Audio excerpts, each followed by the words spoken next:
The Kran species, regarded as the ultimate predators in the galaxy, have left a notorious legacy, converting countless planets into their own hunting grounds.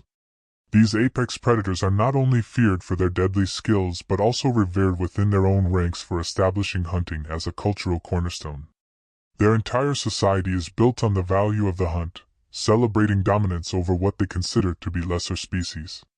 This relentless pursuit of new challenges has driven them to seek out conquests across the stars, testing their abilities against a variety of life forms.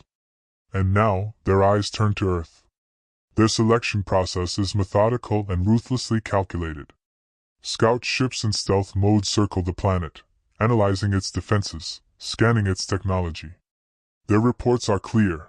Earth's inhabitants are technologically naive, barely scratching the surface of interstellar travel. To the Kran, we are easy prey.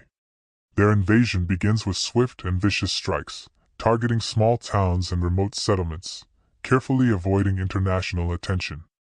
These early attacks are devastating. Entire neighborhoods vanish overnight, leaving behind only ruins, evidence of an overwhelming force wielding energy weapons and tractor beams that rip entire buildings apart. Humanity is caught off guard. Governments scramble. Global response is fragmented. Chaos and fear spread as the world comes to terms with a horrifying truth: we are being hunted. But in the face of annihilation, something incredible happens. For the first time in history, nations put aside their differences. Political conflicts are forgotten. Resources and intelligence are shared in an unprecedented global coalition. The world unites. Section 2. Humanity adapts. The adaptation phase begins with one objective: understanding the enemy. Human intelligence agencies launch an all-out effort to decode Kran technology. Engineers, linguists, and cryptographers work tirelessly, studying captured weapons, analyzing alien communication protocols, and searching for weaknesses. At the same time, military strategists turn to history, guerrilla warfare, a tactic born from Earth's own brutal past. Conventional combat is out of the question. The Kran's superior firepower makes direct battles unwinnable. But Earth has one advantage: its terrain. From the dense jungles of the Amazon to the sprawling urban labyrinths of New York and Tokyo, humanity turns its own planet into a battlefield. Small, mobile resistance units strike from the shadows. In the Amazon, a Kran hunting party walks into a trap. Camouflage drones release a crippling EMP blast, disabling their energy shields and leaving them vulnerable. In Istanbul, human fighters hack into traffic systems, trapping a Kran warband in a dead-end street. Pre-planted explosives do the rest. One victory turns into another. Captured alien tech is reverse-engineered. Scientists fuse human ingenuity with Kran weaponry, creating hybrid defenses, energy-based firearms and advanced armor. Slowly, the balance shifts. Section 3. The Counteroffensive. With newfound confidence and technological parity, Earth's leaders prepare a bold strategy.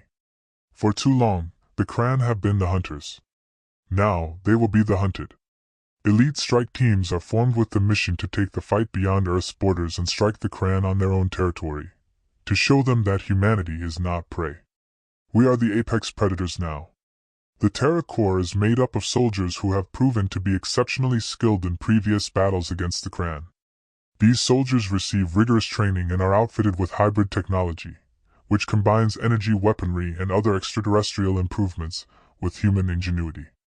Stealth modules and adaptable armor are designed for extraterrestrial settings. The first stage of the counteroffensive begins with covert landings on the Kran homeworld, a planet with harsh climates and rocky terrain, a natural fortress. Special Terra Corps units execute high-risk landings in isolated locations to evade detection by enemy surveillance systems. The first encounters occur when Kran patrols stumble upon these unexpected invaders. However, thanks to advanced stealth technology and guerrilla tactics, human forces eliminate these threats without alerting major Kran military bases. This sets a precedent for the effectiveness of Earth's tactical adaptations, using both physical explosives and cyber tools designed to interface with and disrupt alien technology. Small teams infiltrate strategic locations, their mission to destroy weapon stockpiles, disable energy reserves, and methodically dismantle Kran military infrastructure. One of the most critical objectives is the liberation of various alien species that the Kran have enslaved for sport. These newly freed allies, grateful and determined, join the human effort, providing crucial intelligence and support as their planet's security crumbles. The Kran face internal discord. The climax of this phase is the battle for control of the Kran Central Command Center, a heavily fortified structure coordinating planetary defenses and off-world operations. Using the chaos from ongoing sabotage and intelligence gained from their new allies, human forces launch a bold assault. As the battle rages, Terra Corps soldiers showcase their tactical evolution. They not only breach the command center but secure it, capturing key military leaders and taking control of communication channels. The full-scale assault combines direct energy weapon confrontations with the strategic use of the environment, turning the Kran's own defenses against them. This decisive victory sends shockwaves through the Kran hierarchy. Earth is no longer just a prey species.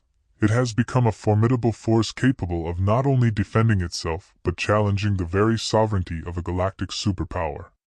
The seizure of the command center marks a turning point, opening the door for crucial negotiations and a shift in the balance of power across the galaxy. The power shift. The tables have turned.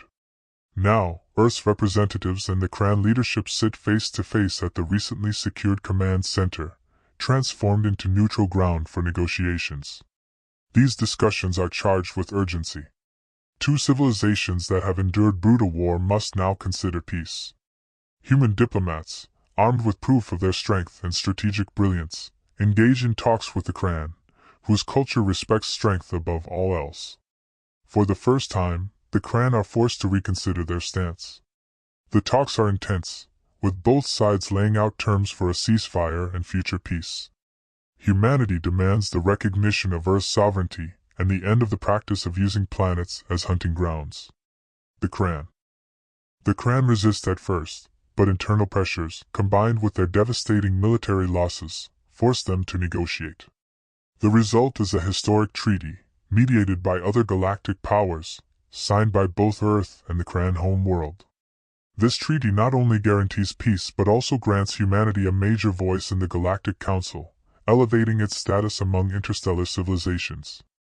With the war over, humanity focuses on rebuilding Earth and integrating alien technology to fortify planetary defenses against future threats. Similarly, the Kran home world undergoes a dramatic transformation. Its people, once conquerors, now face a new era shaped by the consequences of their aggression.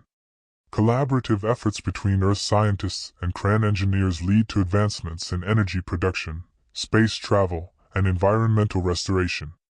The war against the Kran was one of peril and immense challenge, but ultimately, it propelled humanity from isolation and technological inferiority to a position of power and respect on the galactic stage. Humanity's resilience, adaptability, and unity rewrote its own destiny and set a precedent for how emerging civilizations could shape galactic affairs.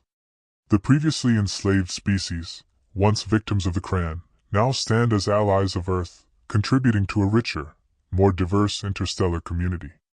As humanity steps into its new role in the galactic order, there is a collective realization: true strength is found in unity, and power lies not just in military might, but in cooperation, strategy, and the ability to adapt.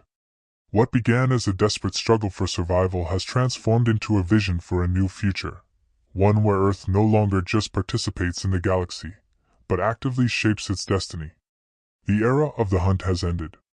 A new age of cooperation and mutual respect has begun, opening the door to a future where humanity stands among the stars, not as prey, but as equals.